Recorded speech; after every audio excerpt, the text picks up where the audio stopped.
রাজিয়া সেশলে আপনাদের সকলকে স্বাগতম।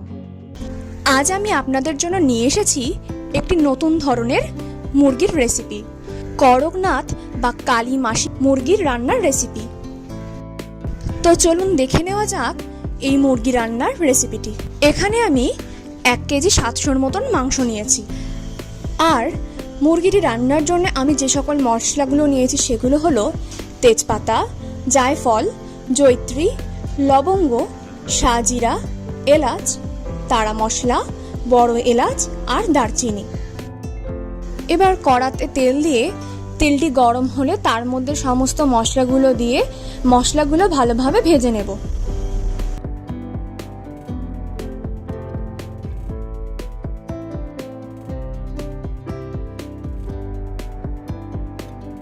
মশলাগুলো দেওয়া হয়ে গেলে তার মধ্যে দিয়ে দিচ্ছি 2টো পেঁয়াজ। পেঁয়াজগুলো হালকা বাদামি বর্ণ ধারণ করা অবধি ভালোভাবে নেড়ে নেব।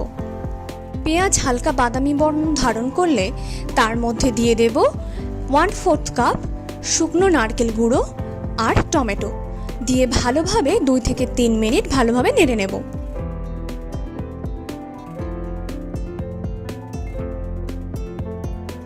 দু থেকে 3 মিনিট পর গ্যাসটি অফ করে মশলাগুলো ঠান্ডা হওয়ার জন্য রেখে দেব এবং মশলাগুলো ঠান্ডা হয়ে যাওয়ার পর সেগুলো ভালোভাবে ব্লেন্ড করে নেব।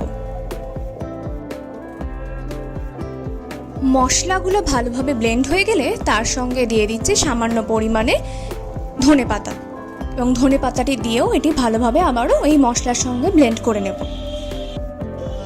এখন আবারও কড়াইতে তেল দিয়ে তেলটি গরম হয়ে গেলে তার মধ্যে সম্পূর্ণ মশলার পেস্ট দিয়ে ভালোভাবে নেড়ে নেব।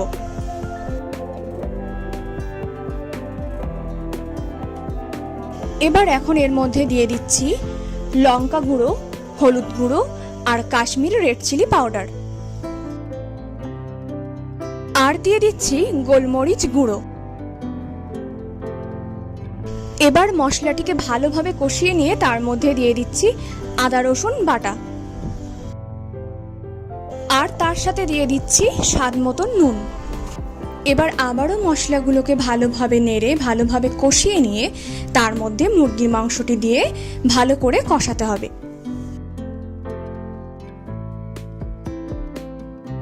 এখন এর মধ্যে সামান্য জল দিয়ে আবারও ভালোভাবে কষিয়ে নেব।